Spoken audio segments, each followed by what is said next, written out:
Colegas, buenas noches. Bienvenidos a esta breve sesión referente al desarrollo del diagnóstico de brechas de la NIC-SP 9, ingresos de transacciones con contraprestación. En realidad, estas sesiones, estas charlas, ya lo vengo desarrollando de manera esporádica a través de estos medios de WhatsApp y bueno, también en los cursos que se vienen llevando a cabo. Ya estamos en una segunda etapa que es el estudio de la adopción de NICS-SP, lo que implica la etapa de planificación y que trae a su vez el desarrollo de este diagnóstico de brechas. En realidad en el camino, ya que todo esto de implementación de la NICS-SP de alguna manera ha sido una especie de tabú, se podría decir, porque no había, particularmente pienso que no se han establecido los parámetros claramente, ¿no? Para desarrollar este cuadro de consultas que finalmente nos va a llegar a un tipo de razonamiento. Por ejemplo, ¿no? Si cogemos esta NIC SP9 de ingresos de transacciones con contraprestación, evidentemente hay temáticas relacionadas justamente para cómo ustedes reconocen una transacción con contraprestación como un ingreso, ¿no? Al margen del llenado de este cuadro, lo que se pretende finalmente es saber qué tan alejados nos encontramos de la adopción de NICS-SP.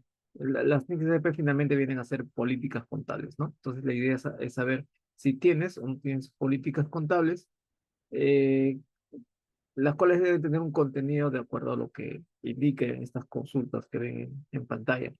El punto es el siguiente, ¿no? Y espero logre llegar a contextualizar bien esta parte. Por ejemplo, ¿no? Si yo tomo una pregunta al azar, a ver, la primera pregunta, ¿la NIC SP9 es aplicable a todos ustedes? Bueno, si no fuera aplicable no habría ningún problema, pero si en este caso fuera aplicable, empecemos a desarrollarlo, ¿no? Voy a ver solamente dos o tres preguntas acá para ponerles en contexto y de alguna manera hacerles ver cómo es que actualmente veo este desarrollo del diagnóstico de brechas, ya de manera mucho más mucho más sentada, ¿no? Veamos, por ejemplo, acá habla acerca de la medición de los ingresos y habla acerca del párrafo 14. El párrafo 14 me comenta que la medición de los ingresos debe hacerse utilizando el valor razonable de la contraprestación recibida o por recibir derivada de los mismos, ¿no? Eh, Hay un tema que debemos tener en claro, colegas. Cuando nosotros pretendemos desarrollar políticas contables, ¿qué es lo que finalmente busca este proceso de adopción de NICS-SP? Adoptar NICS-SP es adoptar políticas contables. Cuando tú adoptas políticas contables, básicamente indicas que estás próximo a desarrollar o a elaborar o a diseñar estas políticas contables. Y para diseñar estas políticas contables, a tu medida, a la medida de tu entidad, tienes que atacar cuatro variables, que es el reconocimiento, medición, presentación y revelación. En realidad, en cada una de estas preguntas que ven, en todos estos NICs SP que ven en pantalla, tienen esas cuatro variables. Reconocimiento, medición, presentación y revelación. Pero, pero, normalmente cuando nosotros recogemos información de las distintas áreas usuarias para registrarlo contablemente y presentarlo en nuestros estados financieros, el reconocimiento implica darle un nombre al hecho económico, es decir, si es un activo, un pasivo, un patrimonio, un ingreso o un gasto. Esa fase de reconocimiento es una labor que le atañe propiamente al contador, ¿no? Recursos humanos te puede dar una información, patrimonio te puede dar una información, almacén te puede dar una información, la OT te puede dar una información. En base a la información que ellos te proporcionan, tú haces el reconocimiento del hecho económico, utilizando los cinco elementos. ¿Ya? Esa es la fase de reconocimiento, se podría decir. Pero el reconocimiento necesita de un requisito especial para que tú puedas registrar los estados financieros. Y es tomar la segunda variable, que es la medición. Es decir, sin una medición fiable, tú no puedes registrar el hecho económico en tus estados financieros. Estamos condicionados a que el área usuaria, y acá sí participa el área usuaria, nos proporcione información en cifras, importes, medibles, con las cuales tú lo tomarías y tranquilamente harías el registro de una nota de contabilidad o un registro administrativo. No hay ningún asiento contable que no tenga un importe, ¿ya? Pero ese importe no lo generas o no lo produces tú como contabilidad. Quien lo produce es el área usuario. Entonces, bajo la premisa que tenemos que diseñar una política contable y esta política contable está conformada por un reconocimiento, medición, presentación y revelación, el reconocimiento lo hace el contador. La medición propiamente lo haría el área usuaria que te proporciona la información. La presentación lo hace el contador y la revelación lo hace el contador. ¿Ven? Tres de las cuatro variables, pienso de manera particular, que lo hace el contador, pero la segunda variable, y creo que es la más importante, una de las más importantes, que es la medición, esa la proporciona el área usuaria. Entonces, tenemos que tener mucho cuidado en analizar esa información que es catalogada como la medición de parte del área usuaria. ¿Ya? ¿Por qué? Porque, por ejemplo, colegas, miren, si vamos acá a la NIC SP9, ¿ya? A la NIC SP9, dice, tema de la NIC SP, medición de los ingresos. Medición de los ingresos, ¿no? Le atañe, es una información que le atañe plenamente a la usuario. Párrafo 14. La medición de los ingresos debe hacerse utilizando el valor razonable de la contraprestación recibida o por recibir derivada de los mismos. Si estamos hablando de una NIC SP9, de ingresos de transacciones con contraprestación, ¿ya? La primera pregunta que ustedes se tienen que hacer como mi ejecutora es, ¿qué tipo de ingresos con contraprestación tienen? ¿Ya? Disculpen que replique esta aseveración constantemente en las últimas charlas, pero es que veo constantemente desarrollos de diagnóstico de brechas, ¿no? Donde al parecer todo esto se resume a poner un sí, un no, detallar qué práctica contable anterior utilizaba la entidad, no sé, un PCGA, se me ocurre, ¿no? Y redactar la brecha. ¿Ya? O sea, dan un tenor o un contexto como si el desarrollo de este diagnóstico de brecha, el contador lo tendría que desarrollar de manera aislada o divorciada de las áreas usuarias que me producen este tipo de información. Si en este momento me están hablando de la medición de los ingresos, ¿quién mide los ingresos? ¿El contador o el área usuaria que produce esta información? Básicamente es el área usuaria. Considero que todas estas consultas que ven en pantalla tienen que ser desarrolladas, pero previa alimentación de parte del usuario. ¿Ya? Por ejemplo, ¿no? Un ejemplo, esto lo estoy construyendo recientemente. Si cojo la NIC SP9, bueno, yo como la SED, soy la SED, y comienzo a hacer un documento como una SET, una Comisión Especial de Transición, comienzo a hacer un documento al área usuaria que justamente se dedica a vender. No sé cuál será tu área usuaria, ¿sí? Tendrías que identificar esa área usuaria clave que realiza ventas, ¿ya? Entonces, ¿qué sucede? Miren, colegas, ¿por qué hago esta precisión? NIC CP9, ingreso de transacciones con contraprestación. Se trata de ventas, venta de bienes, venta de servicios o venta de derechos administrativos. Normalmente, es lo que comúnmente se suele ver en entidades públicas. ¿Ya? La primera pregunta que tienes que hacerte es, ¿qué cosa vendes? Bienes, servicios, derechos administrativos. La segunda pregunta que tienes que hacer es, ¿quiénes lo venden? ¿Qué departamento? ¿Tesorería? ¿Un área de ventas? No sé, tienes una área operativa dentro de tu entidad que hace ese tipo de ventas con contraprestación. Es decir, yo te doy algo y tú me das dinero a cambio, ¿sí? Entonces, tienen que ponerse en contexto de a qué áreas usuarias claves le van a solicitar este tipo de información, materia de consulta. ¿Me entienden? Entonces, de ahí partimos de que las áreas de ventas de tu unidad ejecutora va a ser totalmente distinto al área de ventas de otra unidad ejecutora, lo que trae consigo de que va a ser imposible, si es que se ha pasado por la mente, que copies la misma respuesta, ¿no? De la NIC SP9 de otra unidad ejecutora. No pretendan copiarlo, porque lo que tú vendes no es lo mismo que la otra unidad ejecutora que vende. No son las mismas áreas, no son las mismas dependencias, no son las mismas formas de trabajo al momento de vender. Por lo tanto, esta información no puede ser copiada. Ya, les voy adelantando, por si acaso.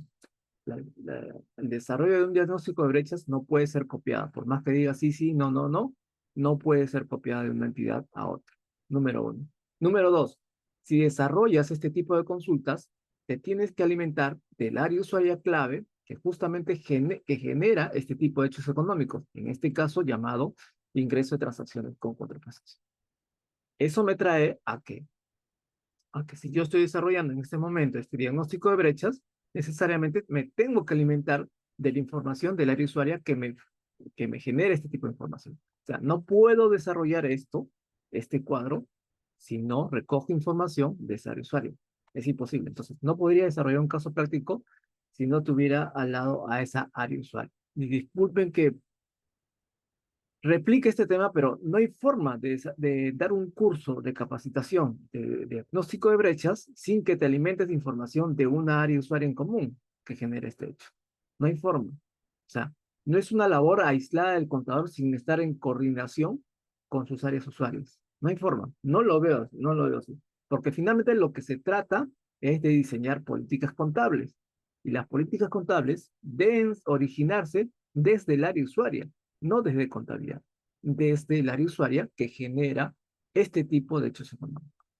Entonces, bajo este contexto, colegas, bajo este contexto en el cual está prohibido copiarse el diagnóstico de brechas de otra entidad pública, y dos, está prohibido estar haciendo obsoleto tu diagnóstico de brechas sin valerte de la información de tus áreas usuarias, según mi percepción personal, y bueno, también he cotejado esa información con ya muchos colegas. Vayamos con las preguntas, ¿no? ¿Qué me dice el primer principio? La medición de los ingresos debe hacerse utilizando el valor razonable de la contraprestación recibida por recibir derivada de los mismos, ¿no? ¿Te aplica este principio? Asumo que sí. Si no te aplica, perfecto, no habría ningún problema. Pero yo supongo que ustedes, como unidad ejecutora, cuando venden, ¿ya? A su cliente le cobran un precio. Ese precio es un precio o un valor razonable. Razonable, lógico. Un valor que tú estás dispuesto a cobrar y que la otra parte, en este caso tu cliente, está dispuesto a pagarte. En un mercado plenamente informado, o sea, tanto tú como el cliente están plenamente informados del servicio que se está brindando y están dispuestos a cobrar y pagar, ¿no? En acuerdo mutuo, ambas partes de la contraprestación, de la venta del bien, servicio o el derecho administrativo que se está dando en este momento. Entonces, llegan a la conclusión de que se está utilizando un valor razonable, un valor lógico, un valor aceptable en esta transacción. ¿Ya? ¿Se entiende ese contexto hasta acá, colegas? Antes de continuar con el análisis de este principio. ¿Se entiende el contexto? A ver, al menos para saber que están ahí. Va a ser una charla bastante corta, pero eh, es necesario establecer esta premisa. ¿Sí? ¿Se llega a escuchar? ¿Se llega a entender el contexto también? ¿Sí? Prisciliana, por ejemplo, nos comenta, ¿no? Y si se cobra al público fuera de lo que está en el TUPA, claro, ahí vienen las consultas, ¿no? Si nuestro colega Prisciliana, por ejemplo, nos habla acerca de precios que no se encuentran en el TUPA. ¿Ven? ¿Ven cómo en realidad ese tipo de preguntas o sea, las respuestas deberían hacer justamente nacer del área usuaria que genere ese tipo de hechos económicos, que no sé cuál es en sus entidades públicas. Pero como ven, ya no es un tema de poner un sí o un no de parte del contador, ¿no? De manera aislada, ¿ya? Entonces, sigamos, miren. El principio nos indica que la medición de los ingresos, o sea, la forma como mides tus ventas, en otras palabras, debes hacerlo utilizando tu valor razonable, el que le acabo de comentar. ¿Ya? Entonces, ¿te aplica este principio? Obviamente que sí te aplica. Pienso. La pregunta que te hace, si tú me dices que aplicas este principio, te voy a hacer la siguiente pregunta. ¿Tu entidad mide sus ingresos utilizando el valor razonable de la contraprestación? Te pregunto eso, colegas, ya que somos 32 participantes. Y yo sé que no está su área de ventas en este momento, pero mi pregunta es, ¿ustedes cuando venden están aplicando un valor razonable? Es decir, ¿le están cobrando al público un precio razonable? aceptado por ambas partes en un mercado plenamente informado? ¿Sí o no? ¿Sí o no? ¿Cómo podría saber si le estoy cobrando un precio razonable? ¿Cómo puedo saber si estoy midiendo mis ingresos finalmente a un valor razonable? Porque si ustedes me indican, ah, profesor, yo veo que el área de tesorería hace un determinado, un recaudado, y en el determinado registra la factura de venta, ¿no? Y el importe que pone en ese determinado es el importe que está en la factura de venta. Perfecto, o sea, yo no cuestiono que tú vendas, no cuestiono que tú emitas una factura de venta al momento de vender. ¿Te has hecho la pregunta si el precio que estás cobrando en esa factura de venta es el razonable? ¿Cómo te aseguras que no estás cobrando lo correcto? ¿Cómo me aseguras que no estás cobrando de menos o tal vez de más? ¿Has hecho un análisis de costo de cuánto dinero desembolsas tú como entidad para generar ese servicio al cliente? Tal vez estás cobrando de menos, tal vez estás cobrando de más. Entonces, ¿cómo podemos saber que la medición que se está consignando en la factura de venta es la correcta? Es el valor razonable correcto. Yo sé que ese es tu determinado, tu recaudado, y haces tu asiento contable de la 12 contra la 43. Yo no estoy cuestionando el asiento contable. Lo que te estoy cuestionando es la forma como mides tus ingresos, el precio que estás dándole a tu cliente. ¿Es el correcto? ¿Sí o no? ¿Lo tendría que responder el contador o lo tendría que responder el vendedor de tu entidad? Olivas, ¿qué opina? ¿Qué opina? Priscila nos dice, las tarifas tendrían que estar aprobadas con documento oficial. Exactamente. ¿No? Esas tarifas. Y justamente Priscila ha dado en el punto, ¿no? Tú me dices que utilizas una medición utilizando el valor razonable, perfecto.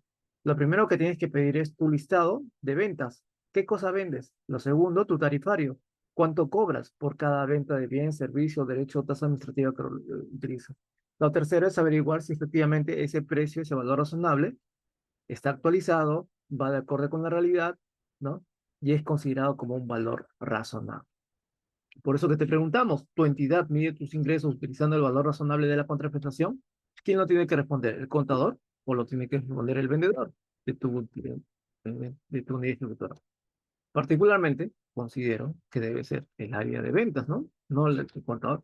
El contador simplemente va a coger el importe de la factura y lo va a registrar, pues, ¿no? Determinado recaudado. Pero ¿quién me asegura que esos ingresos son fiables? Son medidos fiablemente. ¿Quién me asegura eso? ¿Mm? ¿Ya? Entonces, ahí comienzan a nacer justamente las preguntas con respecto a la medición, ¿no? A la medición de los ingresos utilizando un valor razonable. ¿Cuáles son los bienes, servicios y derechos administrativos que tu entidad vende o presta? ¿No? ¿Cómo se determina el precio de esos bienes, servicios y derechos administrativos? ¿Mm? Después, no sé, más preguntas. Sigamos con las preguntas. ¿Existe algún manual, o sea, tienes algún manual de procesos o alguna metodología que describa cómo has estimado y actualizado el precio de tus bienes que has vendido, de tus bienes, servicios o derechos administrativos? ¿Cuentas con contratos o acuerdos de prestación de servicios para el mejor entendimiento de las condiciones de la venta de los bienes o servicios? ¿No? O sea, si tú me dices que me cobra 100, ¿de dónde sacas que me cobra 100? No sé, de repente soy un cliente, vengo a la unidad ejecutora y pues, quiero pedirte un servicio y tú me cobras 100, me emites una factura de venta por 100, pero, o sea, ¿esos 100 que me estás cobrando es razonable? A ver, ¿hay un tarifario? ¿No? ¿Me vas a hacer firmar un contrato porque te estoy comprando algo? O sea, lo que estoy atacando básicamente es la operatividad, ¿no? Del área de venta, cómo gestiona sus ventas.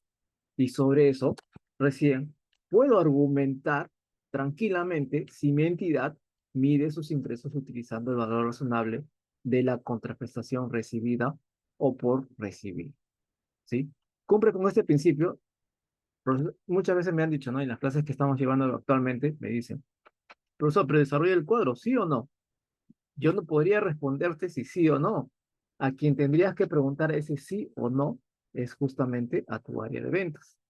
Y sobre eso, sobre su respuesta, evaluar si tienes o no tienes una brecha contable, ¿sí? Una brecha contable y describir esa brecha contable, ¿entienden? Pero aliméntense de información de parte de usuario y usuaria que las genera, pues, ¿no? Héctor Flores nos dice, MIC SP 19 aplica para las entidades públicas que venden un bien al público, mientras otras que no generan ingresos, excepto por penalidad. Ya, ya. Marisol Tapia, el costo se aprueba en el TUPA. Sí, el costo se aprueba en el TUPA. Habría que ver qué tan actualizado está ese tarifario que está en el TUPA. Habría que ver que si todo lo que vendes también está dentro del TUPA, porque de repente puedes vender otro tipo de servicios que no están dentro de un marco normativo. Habría que ver si esos servicios son, son materia de un contrato, ¿no? De compra y venta con tu cliente, ¿ya? Entonces, las tarifas, Cristiano nos dice, las tarifas tendrían que ser aprobadas por un documento oficial. Sí, pues, ese sería un buen punto de partida, ¿no? Ahí está aprobado, ahí está el importe, ahí está el tarifario. Cuando tú vas a preguntarte, estamos cobrando un ingreso, un valor razonable, sí, pues, ¿no? Acá está la prueba, ¿no? O sea, no, no es que se me ocurrió cobrarle 100 porque yo quise, ¿ya? Héctor Flores me habla de la NIC CP19. Bueno, Héctor, tengo entendido que la NIC CP19 es provisiones, pasivos y activos contingentes. Por eso que no le guardo relación con lo que me estás comentando, ¿no? Referente a la venta. Bien, sigamos. Párrafo 19. Ya, para terminar, ya párrafo 19. Hasta acá se entendió el contexto, ¿no? De la importancia de entender el hecho económico relacionado con las ventas, ¿no? Con las ventas provenientes de transacciones con contraprestación, ¿sí? Ya para terminar, el párrafo 19, miren, ¿sí? ¿Qué dice el párrafo 19? Cuando el resultado de una transacción que suponga la prestación de servicios pueda ser medido con fiabilidad o estimado con fiabilidad, los ingresos asociados con la operación deben reconocerse considerando el grado de terminación de la prestación a la fecha que se informa. El resultado de una transacción puede ser estimado con fiabilidad cuando se cumplen todas y cada una de las siguientes condiciones. Bueno, para entender mejor este texto, un poquito abultado, se tiene que leer el marco conceptual, definitivamente, ¿no? Y conocer el concepto de lo que es un ingreso, ya sea de venta de bienes o prestación de servicios. Temáticas que le he visto, le he dado una clase gratuita, me parece, la semana pasada, y también lo vimos en el curso que estamos llevando actualmente. Debemos entender un poco la terminología técnica, ¿no? De cuándo un hecho económico se reconoce como un ingreso. ¿Ya? Pero finalmente es una temática netamente contable. A quien le toca reconocer si una transacción es un ingreso o es un ingreso diferido, ya es al contador. Pero acá me estoy enfocando más que todo en buscar argumentos de parte del área usuaria para poder poner en esta pantalla un sí o un no. ¿Ya? Entonces dice, el resultado de una transacción puede ser estimado con fiabilidad cuando se cumplen todas y cada una de las siguientes condiciones. Primero, el importe de los ingresos puede ser medido con fiabilidad. El importe de los ingresos puede ser medido con fiabilidad. ¿Cómo podemos saber, colegas, que un ingreso es fiable? ¿Cómo? ¿Cómo? Hay documentos que acaban de mencionar hace un momento, ¿no? Posteos TUPAS, tarifarios, contratos y cualquier tipo de documento probatorio en la cual indica que el importe del precio de venta es tanto por tales o cuales motivos. ¿Ya? Entonces, ese es un primer punto. Literal A, el importe de los ingresos puede ser medido con fiabilidad. B, a ver, vamos a ver. Justo acá también tenía una literatura al respecto. Vamos a ver. Voy a ver la parte A, la parte B.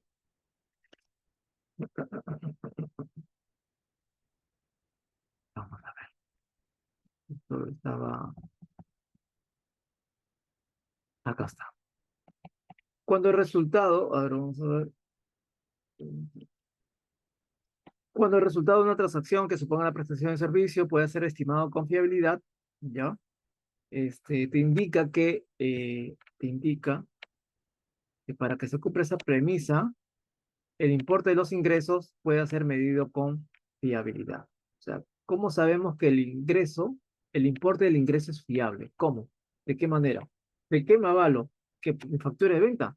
Porque mi factura de venta dice 100, con eso ya quiere decir que es fiable el precio de venta que estoy cobrando.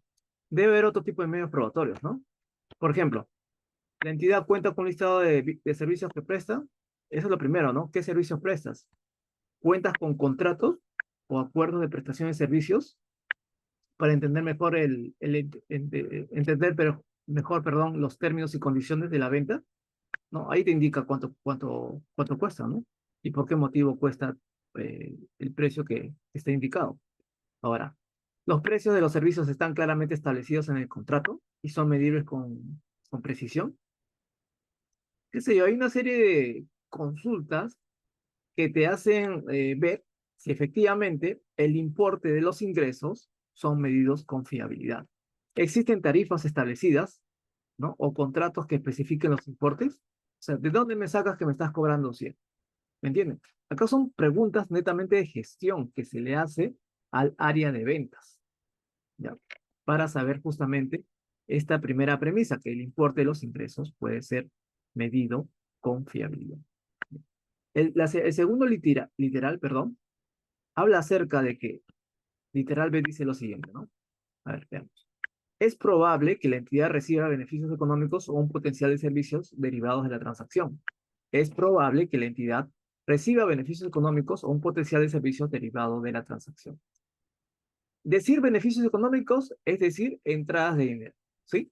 Entonces, ¿cómo ustedes argumentan que es probable que tu entidad, producto de una venta, o sea, una vez que tú vendas, ¿cómo aseguras, o sea, cómo argumentas la probabilidad de que recibas beneficios económicos en el futuro o un potencial de servicios? O sea, ¿cómo argumentas esa probabilidad de que entre dinero a tu caja producto de la venta que estás haciendo en este momento?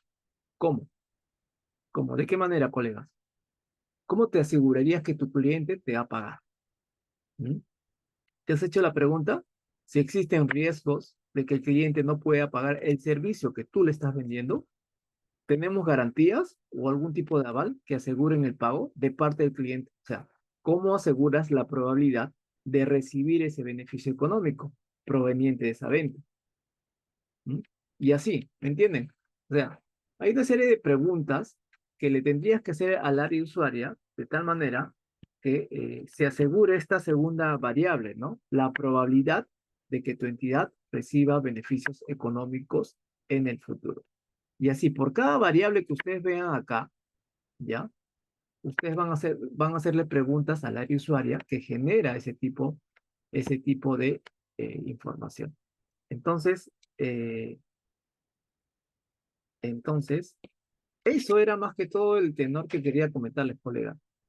¿Cómo puedo yo de manera, ¿no? De manera aislada ir respondiendo acá sí o no si no le estoy preguntando a mi área usuaria ese tipo de preguntas? Claro que no le voy a preguntar esto lo que dice acá, pues, ¿no? La entidad reconoce ingresos por prestación de servicios. O sea, tal cual como dice acá en la columna E, no le voy a preguntar al usuario. Tengo que hacer otras preguntas que me lleven a la respuesta que estoy buscando, ¿no? Producto de esta consulta. ¿Ya? O sea, tengo que utilizar menos tecnicismos, ¿no? Para preguntarle al área usuaria de ventas que me ayude a responder este tipo de preguntas, ¿no? Y sobre eso pregunto si cumplo o no cumplo con este tipo de principio y si existe brecha o no. ¿Y cuál es esa brecha? ¿Entienden? Entonces, ese es el mensaje principal que estoy tratando de divulgar en realidad, en la cual ustedes, cada vez que vean una NIC SP, apelen, apelen a estar en coordinación con sus áreas usuarios. Y por cada uno de estos principios, traten de hacerles consultas a sus áreas usuarios, por escrito de preferencia, y que ellos te respondan, y sobre esa respuesta, ustedes puedan decir si están cumpliendo o no están cumpliendo con el principio contenidos en cada NIC SP. ¿Ya? El constructo contable que tenemos actualmente se hace en base a la operatividad de la entidad. Yo creo que el tema de la adopción de NICSP asegura que la información sea fiable porque, a diferencia de los PCGA, ataca la raíz de los problemas. ¿Ya? Por ejemplo, hasta años anteriores, ustedes recibían, no sé, información de recursos humanos y recursos humanos decía, ¿sabes qué? Tengo vacaciones por pagar a mis trabajadores por 100.000, ¿ya? Tú cogías esa información y lo registrabas contablemente con una nota de contabilidad. Pero ¿cómo te asegurabas que esa medición, ese importe que te está dando el área usuaria era la correcta? ¿Cómo? No sabías, simplemente cogías la información y lo registrabas, pues, ¿no? Y después venía recursos humanos al mes siguiente y te decía, ah, no era 100.000, era 200.000, ah, no, era 150.000, ¿no? Y te da importes al azar. O el área de almacén, ¿no? Te da un importe un mes, ¿no? Lo que tienes en almacén, y al mes siguiente otro importe. O sea, ¿cómo te puedes asegurar que las áreas usuarias que te brinden información, que te producen información, sea la correcta? Tienes que atacar necesariamente su operatividad. Tienes que mapear su operatividad, ¿sí? Para asegurarte que en ese flujo operativo ellos te produzcan la información que tú necesitas y que sea inmutable, que no sea cambiable. Si alguien te dice vacaciones por 100, perfecto. Tú ya conoces su flujo operativo, sabes cómo trabajan, cómo producen esa información y lo más probable es que si ellos te dicen que es 100, pues en realidad sea 100. Y tú con esa tranquilidad tienes un importe fiable y lo registras en tus estados financieros. Es decir, ya no te vale simplemente de su palabra para coger su información y contabilizar. No. Eh, Revisa sus procesos, tal vez hasta rediseña sus procesos, le das un matiz contable y con eso te aseguras que la información que ellos están brindando sea la correcta para que tú puedas registrarlo y presentarlo en tus estados financieros. Entonces, eso es lo que hace la NIC. Atacar procesos, ¿no? Rediseñar, implementar procesos, adoptar procesos. ¿Ya? Procesos operativos, porque de eso es donde sale la información contable. Bien, colegas, eso era lo que quería comentarles. Es lo que particularmente estoy utilizando, ¿no? En base a este tipo de preguntas, estoy tratando de hacer preguntas mucho más, se podría decir, familiares, ¿no? Comunes, ¿no? Y se los estoy enviando a las áreas usuarias, ¿no? Digito el principio del marco NICSP y en base a ello comienzo a hacer consultas al área usuaria correspondiente para que ésta me responda, ¿no? ¿Qué tipo de prácticas utilizo? Entonces, en base a la respuesta que me dé el área usuaria, yo tranquilamente pongo acá un sí o un no, si existe brecha o no existe brecha, cuál es la práctica contable que tú venías haciendo y cuál es la descripción contable de esta brecha, ¿no?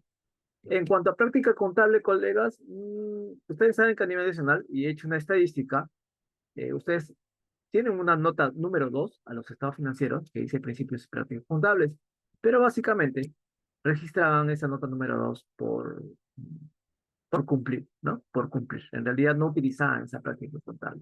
Entonces, en el caso de los ingresos, ¿qué hacían? Cogían el determinado, ¿no? Cogían el importe que habían determinado, que es seguramente el reflejo de lo que está en la factura de venta, y si la factura de venta era por 100, ah, ya pues, ¿no? Vendí por 100. Y eso era lo que registraban contablemente, sin saber si efectivamente ese debería ser su ingreso real. De repente puede haber sido más o de repente puede haber sido menos. Lo único que hacíamos era coger su factura de venta y con eso registramos los ingresos.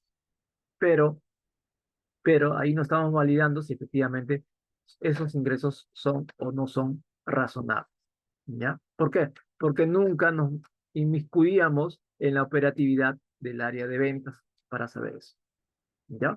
Entonces, y nuestras prácticas contables eran eso, simplemente. Cogía determinado, hacía mi cito contable, 12 para 43, y ahí está, ¿no? No sé si ahí habría habido PCGA o no.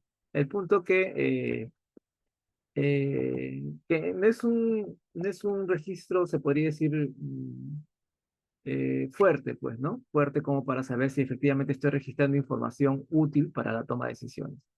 Y sobre eso, bueno, comienzo a describir la brecha, ¿no? ¿Cuál es la brecha? Ah, supongamos que no tenga valores desactualizados. Ya, ahí está la brecha, pues, ¿no? La brecha es que mis ingresos están subvaluados o están sobrevalorados. ¿Qué sé yo, pues, no?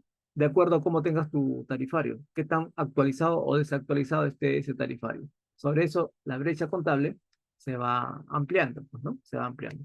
Pero necesitan un punto de partida, colegas, necesitan un insumo, y ese insumo se los tiene que dar justamente el área usuaria, ¿no?, que produce esta información. ¿Ya? Eso era más que todo lo que quería comentarles, colegas. Es que, bueno, día tras día trato de debatir este tipo de inquietudes con otros colegas que ya están avanzando el tema de las brechas. Y me preocupa finalmente también cuál va a ser el resultado final de este programa de transición, porque depende mucho de la interpretación que le estés dando al desarrollo de este cuadro, ¿no? Si solamente desarrollamos el cuadro y le ponemos a todos sí, sí, sí, sí, parecería que ya estuviéramos implementando las NICs de P. Y si le ponemos no, entonces, ¿qué vamos a poner acá, no? ¿Qué tipo de respuestas? Ya, ok, no cumplimos con los principios. Tenemos brechas, sí tenemos brechas. ¿Qué tipo de brechas? No sé, pues. ¿Y qué buscamos finalmente al decir acá, en este cuadro, que tenemos brechas? ¿Cuál es el objetivo, no? De evidenciar que hay brechas. ¿Cuál es el objetivo? Bueno, mejorar nuestras políticas contables, mejorar nuestros procesos operativos. ¿Ya? Bien, bien, colegas, les agradezco